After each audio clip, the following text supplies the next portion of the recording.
स्वागत है आप सभी लोगों का हमारे चैनल अभी विजन में। आज इस वीडियो के अंतर्गत हम सभी इंटरनेशनल रिलेशंस के एक most important approach idealist approach को समझने का प्रयास करेंगे, जिसे liberal IR theory, liberal international relations theory के नाम से भी जाना जाता है।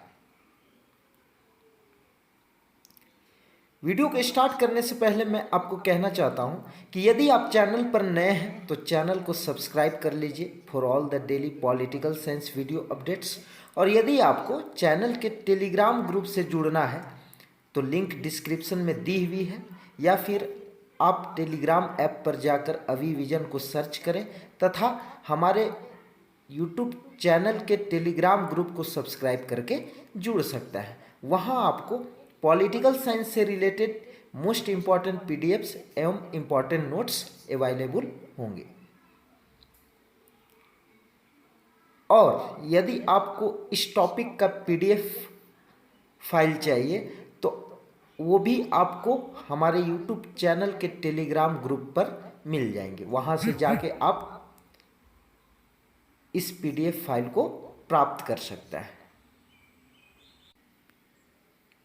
तो आइए स्टार्ट करते हैं आज के इस वीडियो को। ये मेरे बारे में कुछ इन्फॉर्मेशन है, तो आइए स्टार्ट करता है। देखिए, सबसे पहले मैं आपको बता दूं कि इंटरनेशनल रिलेशंस किसे कहते हैं, अर्थात अंतर्राष्ट्रीय संबंध किसे कहा जाता है। तो एक राष्ट्र दूसरे राष्ट्रों के साथ अपनी आवश्यकताओं की पूर्ति हेतु संबंध स्थापित करते हैं, उसे अंतर्राष्ट्रीय संबंध कहा जाता है। एक राष्ट्र दूसरे राष्ट्रों के साथ अपनी आवश्यकताओं की पूर्ति हेतु, या आप कह सकते हैं कि अपने हितों की पूर्ति हेतु संबंध स्थापित करता है, उसे ही अंतर्राष्ट्रीय संबंध कहा जाता है। अब जानने का प्रयास करते हैं कि थियरी या अप्रोच किसे कहा जाता है। तो देखिए, थियरी और अप्रोच में स्लाइटली कुछ डिफरेंस है। तो ये दोनों टर्म में कुछ डिफरेंस होता है, लेकिन यहाँ पर आप इंटरनेशनल पॉलिटिक्स या आप कह लीजिए कि इंटरनेशनल रिलेशंस में दोनों एक ही मानकर चल सकता है। और अप्रोच, जिसका हिंदी मीनिंग उपागम अथवा दृष्टिकोण होता है, और थियरी का हिंदी मीनिंग सिद्धांत होता है। इनके माध्यम से हम लोग विश्व में घटने वाली घटनाओं का विश्लेषण करते हैं। और उपागम या दृष्टिकोण दुनिया को देखने का एक नजरिया होता है कि आप दुनिया को कैसे देख रहे हैं, दुनिया को आप कैसे समझ पा रहे हैं। थियरी या अप्रोच किसी घटना के कारण प्रभाव में संबंध को समझने में मदद करते हैं। इसके माध्यम से हम किसी घटनाक्रम के कारण और प्रभाव के बीच में रिलेशन को समझने का प्रयास करते हैं। Theory helps to understanding the relation between cause and effect, और सिद्धांत वे तर्क संगत अनुमान होते हैं जो किसी भी घटनाक्रम के मूल कारणों की विवेचना करता है। और इसके अंतर्गत जनरलाइजेशन का भी प्रोसेस आता है, सामान्यीकरण। अर्थात जब हम यह पाते हैं कि किसी एक घटना के पीछे एक ही कारण है, एक ही फैक्टर है, एक ही कॉज है, तो उसे हम जनरलाइज कर देते हैं। सिद्धांत के अंतर्गत भविष्यवाणी करने का भी कार्य किया जाता है, प्रिडिक्शन किया जाता है। भूत और वर्तमान की घटनाओं में संबंध स्थापित करते हुए प्रिडिक्शन करने का भी कार्य किया जाता है, भविष्यवाणी करने का भी कार्य किया जाता है। और अप्रोच और थियरी के कुछ अपने एजम्पशंस होते हैं, कुछ अपनी मान्यताएं होती है। और ये सिद्धांत और ये जो दृष्टिकोण, ये उपागम है, वो किसी भी समस्या को समाधान करने में हमारी सहायता करता है। तो ये कुछ ब्रीफ इंट्रोडक्शन था थियरी और अप्रोच को लेकर। तो आज इस वीडियो में इंटरनेशनल रिलेशंस के एक बहुत ही मोस्ट इम्पॉर्टेंट अप्रोच, जिसे आइडियलिस्ट अप्रोच के नाम से जाना जाता है, और इसे लिबरल इंटरनेशनल रिलेशंस थियरी के नाम से भी जाना जाता है। इसके बारे में हम लोग समझने का प्रयास करेंगे। तो आइडियलिस्ट अप्रोच का जो ओरिजिन है, जो इसका उद्भव है, वो 18वीं शताब्दी में होता है, 18th सेंचुरी में। और आइडियलिस्ट अप्रोच के जो मेन स्कॉलर्स हैं उनका नाम आप देख लीजिए। जो फर्स्ट है वो है कोंडोरेस्ट, सेकेंड है वुड्रो विल्सन, थर्ड है बर्ट्रैंड रसेल, फोर्थ है नॉर्मन एंगल, फिफ्थ है हर्बर्ट बटरफील्ड, सिक्स्थ है रिनहोल्ड नीबुर और सेवेंथ है क्विंसी राइट। तो ये मेन स्कॉलर्स हैं आइडियलिस्ट अप्रोच के। इनके अलावे भी अन्य कई स्कॉलर्स हैं, लेकिन हमारे एग्जाम पॉइंट ऑफ व्यू से इतने काफ़ी हैं। तो आइए समझने का प्रयास करते हैं कि क्या है आइडियलिस्ट अप्रोच। देखिए, आदर्शवादी दृष्टिकोण यथार्थवादी दृष्टिकोण के विरुद्ध नैतिक मूल्यों का समर्थक है। आदर्शवादी दृष्टिकोण यथार्थवादी दृष्टिकोण के विरुद्ध नैतिक मूल्यों का समर्थक है। आदर्शवादी दृष्टिकोण में नैतिकता पर फोकस किया जाता है, मॉरलिटी के ऊपर फोकस किया जाता है, मॉरल वैल्यूज के ऊपर फोकस किया जाता है, नैतिक मूल्यों का समर्थक है ये। और यह एक ऐसी विश्व व्यवस्था का समर्थन करता है जिसमें युद्ध, दंड नीति तथा अत्याचार का अभाव हो। और इस सिद्धांत के समर्थक मानते हैं कि संसार में अत्याचार और संघर्ष का कारण परस्पर विरोधी आदर्श एवं सिद्धांत रहे हैं। अतः विश्व में शांति व्यवस्था और संघर्ष की स्थिति को समाप्त करने के लिए आवश्यक है कि नैतिक मूल्यों पर बल दिया जाए और दंड नीति को हतोत्साहित किया जाए। दंड नीति कहने का मतलब क्या है? Power politics. पावर के लिए हम लोगों को पॉलिटिक्स नहीं करना है, इसमें यह कहा जाता है। पावर को एक इंपॉर्टेंट फैक्टर के रूप में नहीं देखा जाता है, इसमें नैतिक मूल्यों पर बल दिया जाता है, नैतिकता की बात की जाती है। इसमें पावर पॉलिटिक्स की बात नहीं की जाती है आदर्शवादी दृष्टिकोण में, आप सभी याद रखिएगा। नेक्स्ट जो हमारा पॉइंट है वो है विश्व में सर्वाधिकारवादी प्रभाव में कमी आनी चाहिए तथा अंतर्राष्ट्रीय संगठनों को इतना प्रभावशाली बनाया जाना चाहिए कि दंड नीति अर्थात पावर पॉलिटिक्स का प्रभाव कम से कम हो। इनका मानना है, आदर्शवादियों का मानना है कि विश्व में सर्वाधिकारवादी प्रभाव में कमी आनी चाहिए तथा अंतर्राष्ट्रीय संगठनों को इतना प्रभावशाली बनाया जाना चाहिए, इतना प्रभावशाली बनाया जाना चाहिए कि दंड नीति का प्रभाव कम से कम हो, पावर पॉलिटिक्स का कोई इंपैक्ट ही नहीं रहे। और इस प्रकार आदर्शवादी दृष्टिकोण अंततः विश्व संघ के विचार का समर्थक है। आदर्शवादी दृष्टिकोण में हम लोग विश्व सरकार के बारे में पढ़ते हैं कि विश्व सरकार का निर्माण कैसे किया जाए, वर्ल्ड गवर्नमेंट का निर्माण कैसे किया जा सकता है। और आदर्शवादी दृष्टिकोण के जो समर्थक हैं वो विश्व सरकार के निर्माण की बात करते हैं, तभी अंतर्राष्ट्रीय स्तर पर शांति को कायम रखा जा सकता है।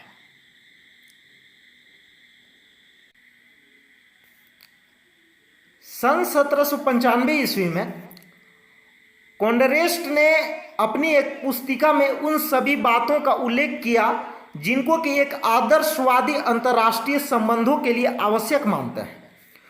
उन्होंने एक ऐसी विश्व व्यवस्था की कल्पना की जहां युद्ध, असमानता, अत्याचार तो हो ही नहीं, अपितु विवेक, शिक्षा, विज्ञान आदि के द्वारा निरंतर मानव कल्याण होता रहे। आदर्शवादी एक ऐसे भविष्य की कल्पना करते हैं जब विश्व में दंड नीति, हिंसा, अत्याचार का अभाव हो। और सन 1795 ईस्वी में कॉन्डरसेट ने अपने इस ग्रंथ में ऐसी ही विश्व व्यवस्था की परिकल्पना करता है। और उन्होंने एक ऐसी विश्व व्यवस्था की कल्पना की जिसमें न युद्ध के लिए कोई स्थान था, न विषमता के लिए और न ही अत्याचार के लिए। उन्होंने लोगों को यह विश्वास दिलाया कि मनुष्य अपनी बुद्धि, विवेक, शिक्षा और विज्ञान के उपयोग से इतनी उन्नति कर लेगा कि भावी मानव समाज में हिंसा, हत्या, अनैतिकता, विषमता, अत्याचार तथा शक्ति के लिए संघर्ष की भावना सर्वथा लुप्त हो जाएगी, हमेशा के लिए खत्म हो जाएगी। तो आप इस स्टेटमेंट को याद रखिएगा। आपसे क्वेश्चन में पूछा जा सकता है कि आदर्शवाद के किस चिंतक ने एक ऐसी विश्व व्यवस्था की कल्पना की है जिसमें न ही युद्ध के लिए कोई स्थान था, न विषमता के लिए और न ही अत्याचार के लिए। तो आपको याद रखना इस चिंतक का नाम, इस स्कॉलर का नाम कोंडोरेस्ट। उन्होंने सन 1795 ईस्वी में प्रकाशित अपनी पुस्तिका में इस कल्पना के बारे में जिक्र किया है। नेक्स्ट है, आदर्शवादी विचारधारा के समर्थकों में आधुनिक समय में बर्ट्रैंड रसेल का नाम उल्लेखनीय है। और बर्ट्रैंड रसेल ने विश्व में अशांति और युद्ध के कारणों में मानव के संग्रहात्मक मनोवेगों को उत्तरदायी माना है। संग्रहात्मक मनोवेगों का मतलब है कि मनुष्य कुछ पाने की इच्छा रखता है, मनुष्य हमेशा कुछ पाने की लालसा रखता है। शक्ति और सहयोग की भावना को विकसित करने के लिए रसेल ने मानव के संरचनात्मक मनोवेगों को विकसित करने का अवसर दिया है। उन्होंने कहा है कि शक्ति और सहयोग की भावना को यदि आपको विकसित करना है तो हमें मानव के संरचनात्मक मनोवेगों को विकसित करने पर बल देना होगा। और रसेल के शब्दों में वर्तमान अशांतिमयी और असंतोषजनक राजनीतिक स्थिति को सुधारने के लिए हमें अपने राजनीतिक आदर्श में परिवर्तन करना होगा।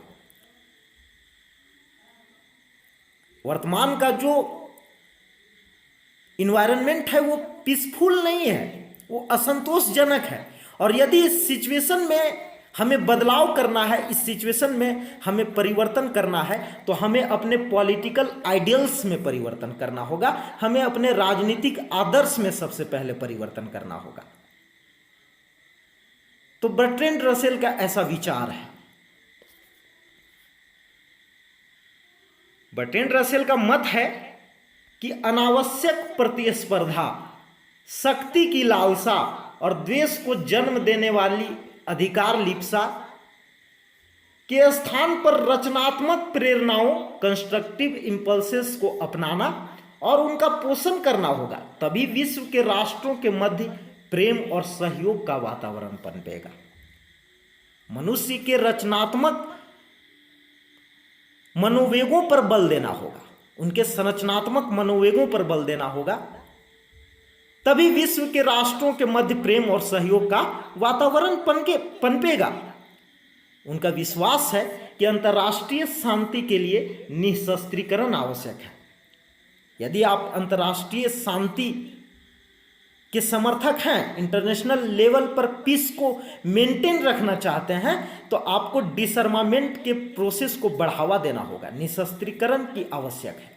निःशस्त्रीकरण एक ऐसा टर्म है जो यह बात करता है कि विश्व में जितने भी हथियार हैं, जो अस्त्र शस्त्र हैं, जो न्यूक्लियर टेक्नोलॉजी हैं, जो न्यूक्लियर वेपन्स हैं, उन्हें समाप्त करने पर बल दिया जाता है निःशस्त्रीकरण के माध्यम से। और ऐसा होने पर विश्व सरकार की कल्पना की जा सकती है और तभी हम वर्ल्ड गवर्नमेंट की कल्पना कर सकते हैं। रसेल के शब्दों में सुख और समृद्धि से पूर्ण विश्व का निर्माण मानव शक्ति के परे नहीं है। अचेतन प्रकृति द्वारा थोपी गई बाधाएं मानव मन में है और इनका विचारों से युक्त दृढ़ आशा में है। रसेल का कहना है कि सुख और समृद्धि से पूर्ण विश्व यदि आप चाहते हैं तो वो मानव शक्ति के परे नहीं है। ऐसा नहीं है कि मानव सुख और समृद्धि से भरा पूरा विश्व का निर्माण नहीं कर सकता है। वो ऐसा कर सकते हैं। कैसे कर सकते हैं? विश्व सरकार की स्थापना के मदद से कर सकते हैं। विश्व सरकार की स्थापना के मदद से। इसमें वर्ल्ड गवर्नमेंट के निर्माण पर बल दिया जाता है। इसमें नैतिकता की बात की जाती है, मॉरलिटी की बात की जाती है, मॉरल वैल्यूज की बात की जाती है।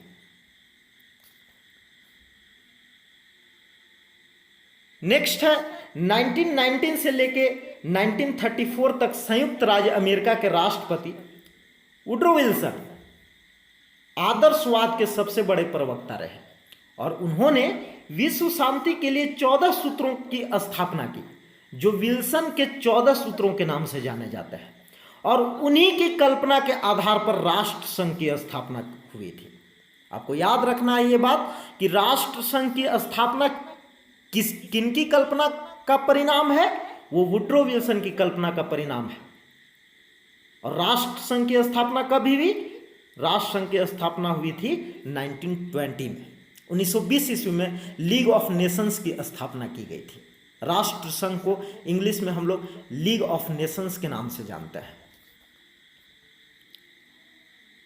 वुड्रो विल्सन अमेरिका के 28वें राष्ट्रपति थे 1913 से लेकर 1921 तक के बीच। 28th president of America from 1913 to 1921, आप याद रखेंगे। और ये लिबरल डेमोक्रेसी अर्थात उदार लोकतंत्र के समर्थक रहे हैं। और इनका जो एम है, इनका जो एम था वो लिबरल डेमोक्रेसी को यूरोप और साथ ही साथ पूरे विश्व में फैलाना था, स्प्रेड करना था लिबरल डेमोक्रेसी को। इनका लक्ष्य लिबरल डेमोक्रेसी को यूरोप ही नहीं बल्कि पूरे विश्व में फैलाना था। क्यों वो लिबरल डेमोक्रेसी के समर्थक थे? क्यों वो उदार लोकतंत्र के समर्थक थे? ये भी क्वेश्चन बनता है। तो इसका कारण यह है कि उनका मानना था कि यदि अधिक से अधिक कंट्रीज यदि डेमोक्रेटिक बनती हैं, लोकतांत्रिक बनती हैं, तो युद्ध की संभावनाओं को कम किया जा सकता है। उनका मानना था कि यदि अधिक से अधिक कंट्री, अधिक से अधिक राष्ट्र लोकतांत्रिक प्रणाली को, उदार लोकतांत्रिक प्रणाली को अपने देश में लागू करती हैं, तो इससे युद्ध की संभावनाओं को कम किया जा सकता है। क्योंकि उदारवादी चिंतकों का मानना है कि लोकतांत्रिक राष्ट्र आपस में युद्ध कभी नहीं करते। वुड्रो विल्सन पॉलिटिकल साइंस के प्रोफेसर थे और साथ ही साथ सिद्धांतकार भी रहे थे। और उनका जो आइडिया है वो 14 पॉइंट में समराइज किया गया था, जिसे वे डिलीवर करते हैं यूनाइटेड स्टेट्स अमेरिका के कांग्रेस में जनवरी 1918 में। और उनका जो यह कार्यक्रम था 14 सूत्री कार्यक्रम, उनके द्वारा यह जो सूत्र दिया गया था, इसे ही वुड्रो विल्सन के 14 सूत्री कार्यक्रम के नाम से जाना जाता है। और इनका जो आइडिया है वो पेरिस पीस कॉन्फ्रेंस को भी इन्फ्लुएंस करता है, प्रभावित करता है, जो कि 1919 में हुई थी। और ये नोबेल पीस प्राइज से भी अवार्डेड हैं और इन्हें नोबेल पीस प्राइज से सम्मानित किया गया था 1919 में ही। और ये अपने दो मेन आइडियाज को हम लोगों के समक्ष प्रस्तुत करते हैं, जिनमें फर्स्ट है promotion of democracy and self determination, अर्थात लोकतंत्र को वो प्रोमोट करते हैं और आत्मनिर्धारण के अधिकार की बात करते हैं। लोकतंत्र को वो इसलिए प्रमोट करते हैं क्योंकि उनका मानना है कि लोकतांत्रिक राष्ट्र आपस में युद्ध कभी नहीं करते, और यदि अधिक से अधिक कंट्रीज लिबरल डेमोक्रेसी को अडॉप्ट कर लेती हैं तो इससे अंतर्राष्ट्रीय स्तर पर युद्ध की संभावनाओं को कम किया जा सकेगा। साथ ही साथ वे सेल्फ डिटर्मिनेशन की भी बात करते हैं, आत्मनिर्धारण के अधिकार का भी बात करते हैं, आत्मनिर्णय के अधिकार का भी बात करते हैं। इसका मतलब क्या होता है? इसका मतलब होता है कि एक व्यक्ति या एक राष्ट्र को जब यह अधिकार प्राप्त होगा तो वो अपने गवर्नमेंट को चूज करने के लिए स्वतंत्र रहेगा। वो अपनी सरकार को चूज कर सकता है, अपने गवर्नमेंट को चूज कर सकता है। राइट्स टू सेल्फ डिटर्मिनेशन का मतलब होता है कि rights to choose the government, और इसके अंतर्गत सेल्फ गवर्नेंस की बात की जाती है, स्वशासन की बात की जाती है। नेक्स्ट इनका जो आइडिया है second, creation of international organisation,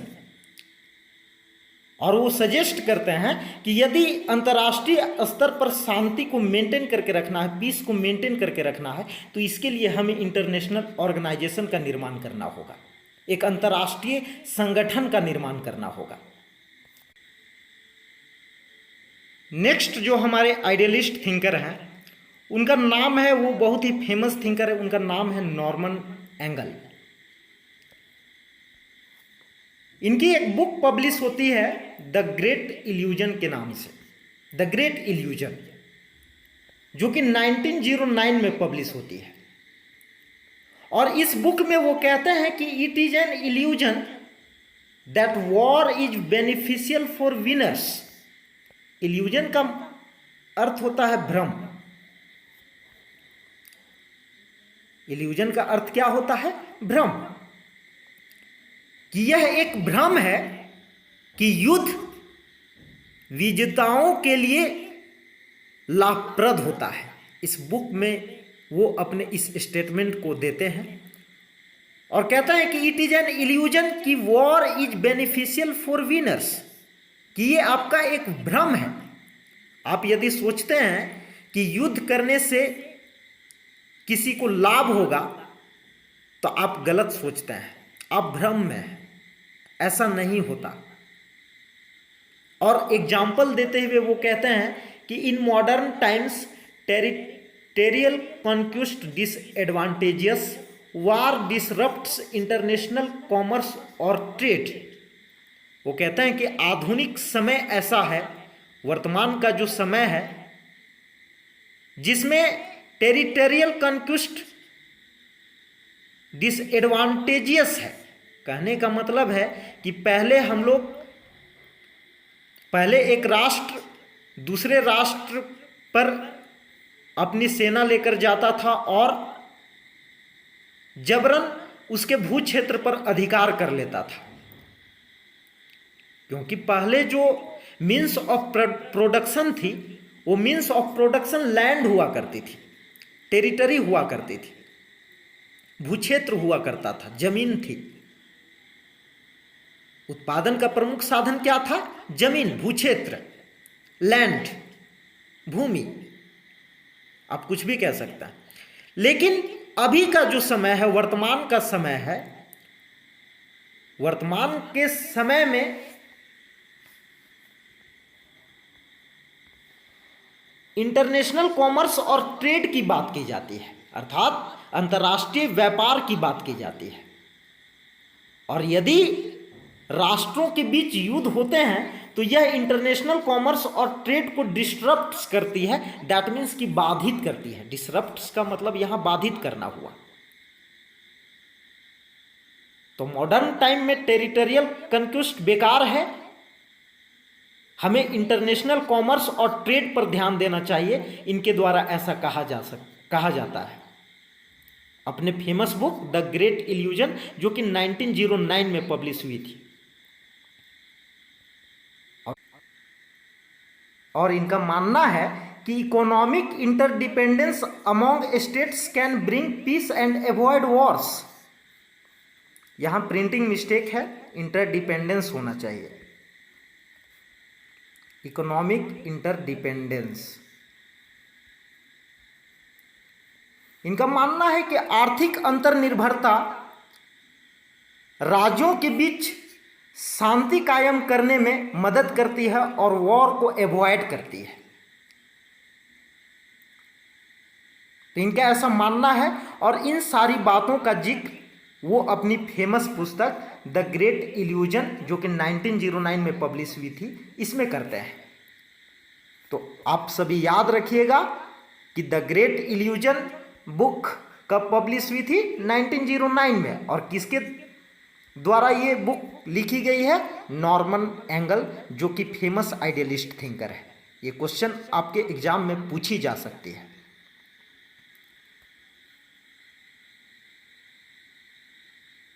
निविल Chamberlain भी उसी बात को दोहराते हैं जो कि नॉर्मन एंगल के द्वारा कही गई। और निविल चैम्बरलिन यूनाइटेड किंगडम के फॉर्मर प्राइम मिनिस्टर रहे हैं। इनका कहना है कि in war there are no winners but all losers. इनका एक फेमस स्टेटमेंट है, फेमस कोट है। वे मानते हैं कि युद्ध में कोई भी राष्ट्र विजयी नहीं होते, बल्कि सभी राष्ट्र कुछ न कुछ खो देते हैं। जैसे फॉर एग्जाम्पल, यदि आप किसी को दौड़ा रहे हैं तो आपको भी पीछे पीछे दौड़ना होगा। यदि उसका एनर्जी वेस्ट हो रहा है तो आपका भी एनर्जी वेस्ट होगा। तो इसी प्रकार से युद्ध होता है, जिसमें एक राष्ट्र जितना पाता नहीं है, जितना प्राप्त नहीं करता है, उससे ज़्यादा खो देता है। और कोई भी राष्ट्र को विजयी घोषित नहीं किया जाता, क्योंकि जो राष्ट्र युद्ध को प्रारंभ करता है उसे भी कुछ न कुछ क्षति को उठाना ही पड़ता है। अर्थात उसे भी व्यापक क्षति का सामना करना पड़ता है। तो निविल चैम्बरलिन का ये फेमस कोट है, आप सभी याद रखेंगे कि in war there are no winners but all losers.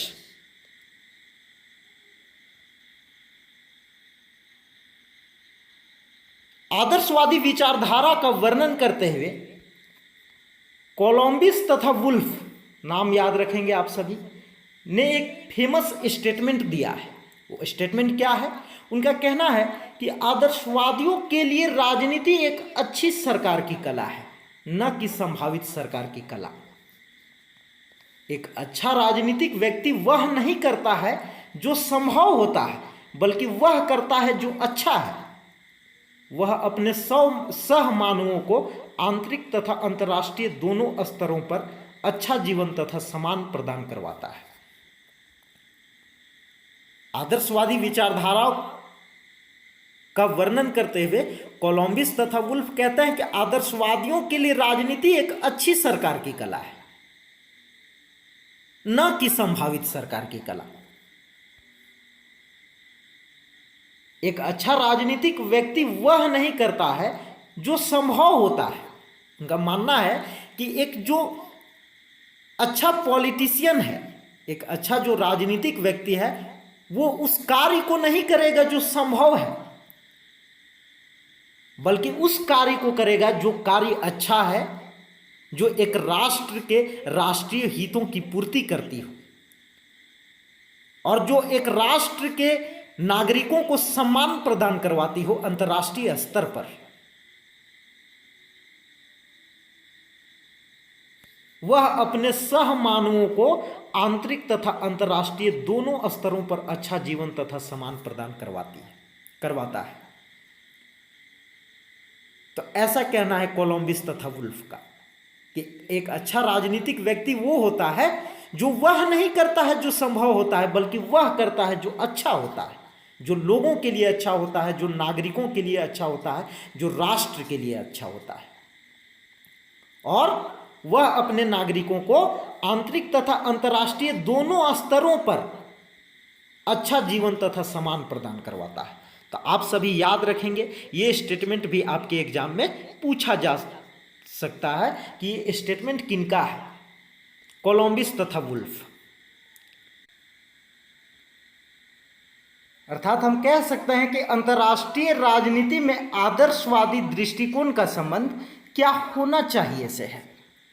What should be, इसका रिलेशन किससे है? व्हाट शुड बी से है। दैट मीन्स कि क्या होना चाहिए, एक राष्ट्र को कैसा होना चाहिए, एक राष्ट्र को कैसी नीति अपनानी चाहिए, अंतर्राष्ट्रीय अर्थव्यवस्था कैसी होनी चाहिए, अंतर्राष्ट्रीय स्तर पर राष्ट्रों के बीच संबंध कैसे होने चाहिए, और राष्ट्रों को नैतिकता का पालन करना चाहिए। राष्ट्रों के बीच युद्ध नहीं होना चाहिए, उनके बीच शांति को मेंटेन करने का प्रयास किया जाना चाहिए, शांति स्थापित करने का प्रयास किया जाना चाहिए अंतर्राष्ट्रीय स्तर पर। दैट मीन्स कि हम कह सकते हैं कि आइडियलिस्ट अप्रोच क्या होना चाहिए पर फोकस करता है, कि व्हाट शुड बी, क्या है पर फोकस नहीं करता कि अंतर्राष्ट्रीय राजनीति का इन्वायरमेंट कैसा है, क्या है पर फोकस नहीं करता, व्हाट इज पर फोकस नहीं करता, बल्कि यह फोकस करता है क्या होना चाहिए, व्हाट शुड बी पर फोकस करता है। तो आप सभी याद रखेंगे कि अंतर्राष्ट्रीय राजनीति में आदर्शवादी दृष्टिकोण का संबंध किससे है? क्या होना चाहिए से है। तो फ्रेंड्स, आज के लिए इतना ही। नेक्स्ट वीडियो में हम आइडियलिस्ट अप्रोच के बेसिक अजम्पशंस को एक्सप्लेन करने की कोशिश करेंगे और उसे समझेंगे भली भांति। तो यदि आपको यह वीडियो अच्छी लगी हो तो आप इस वीडियो को जरूर लाइक करें, कमेंट करें अगर आपको किसी भी तरह का डाउट हो, और इस वीडियो को अपने सारे उन दोस्तों के साथ शेयर करें जो UGC net exam, political science तथा अदर कॉम्पिटिटिव एग्जाम्स की तैयारी कर रहे हों। हमारे चैनल को जरूर सब्सक्राइब करें, बेल आइकन को भी प्रेस कर लें ताकि हमारे द्वारा बनाई गई हर वीडियो की नोटिफिकेशंस आपको मिलती रहे। मैं अपने चैनल में इसी प्रकार की वीडियो को अपलोड करता हूं ताकि आपकी कंसेप्ट को क्लियर किया जा सके। हो सकता है कि आप में बहुत ऐसे हों जो इन कॉन्सेप्ट को क्लियर कर चुके होंगे, आप आइडियलिस्ट अप्रोच को पढ़ चुके होंगे, लेकिन बहुत सारे स्टूडेंट्स ऐसे होते हैं जो आइडियलिस्ट अप्रोच को नहीं समझ पाते भली भांति। तो उन स्टूडेंट्स के लिए ये वीडियो है, उन स्टूडेंट्स तक आप इस वीडियो को जरूर शेयर करें। तो मिलते हैं नेक्स्ट वीडियो में। आज के लिए इतना ही। हमारी इस वीडियो को देखने के लिए आपको बहुत बहुत धन्यवाद।